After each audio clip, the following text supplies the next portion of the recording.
So today, I want to talk about mental health, and I want to talk about the connection between mental health and being homeless. Now, while people are talking about Jordan Nelly and his death here in New York, I see there's two group of people. There's one group of people who believe he got what he deserved, and there's another group of people who say he was unjustly killed due to him being mentally ill and homeless. And for those people who say that his death is justified, I find that the majority of them do not have empathy. And I look at it, comments across social media from those who say he got what he deserved. A lot of them are white. A lot of them are Trump supporters. And unfortunately, I find blacks who also are saying that he got what he deserved. And I want you to listen up closely to this particular video, because if you're black and you live in a Democratic state, then the homeless population statistics affect your community the most. So let's talk about homeless and mental health. Now, many people who struggle with mental health issues unfortunately become homeless. And it's either or, because their mental health status prevents them from being able to take care of themselves.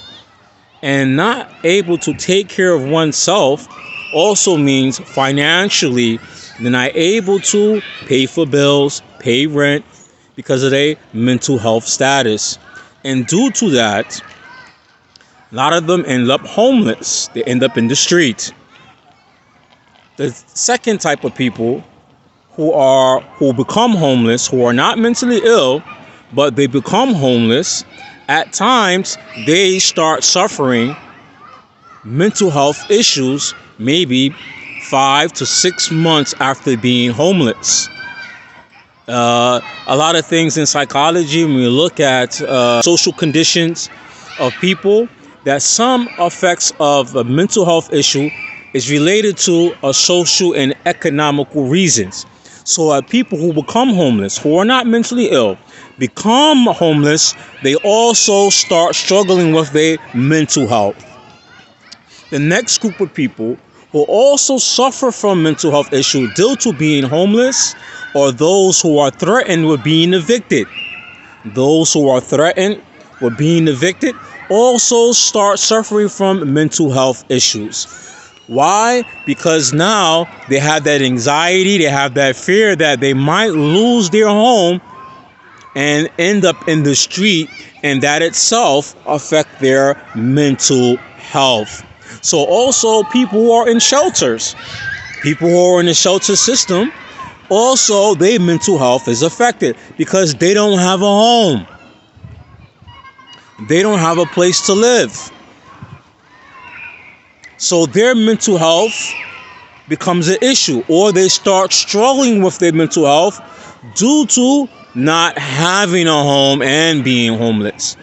So for all those people who are talking about Jordan Nelly and he got what he deserved, I find from that group, there's two people, white people who majority are Trump supporters, who have no empathy.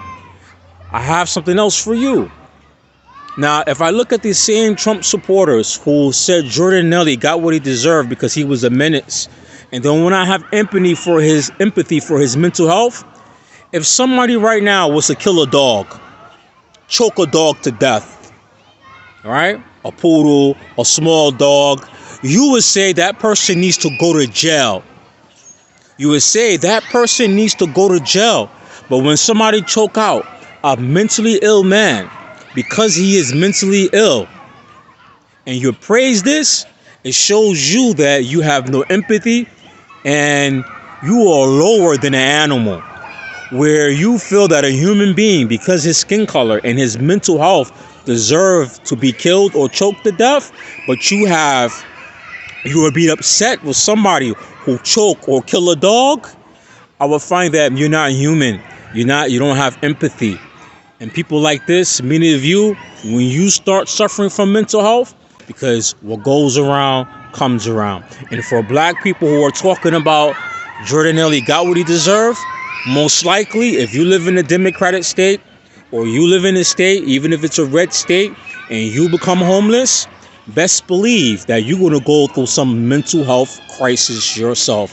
What goes around comes around. For those who make fun of people like Jordan Neely, who was mentally ill, this also does a disservice for those who are mentally ill. Because you're saying now, when somebody has a mental health episode, that person should be killed, or somebody has the right to kill them. Also, for those who are suffering with their mental health, that they be afraid to go and ask for help because they don't want to have the stigma of being considered to be crazy or mentally ill. So for sure, they won't go for treatment. And from the traditions of Islam, the Prophet Muhammad, peace and blessings be upon him, was in the company of one of his companions. And the Prophet was known for showing his own children affection.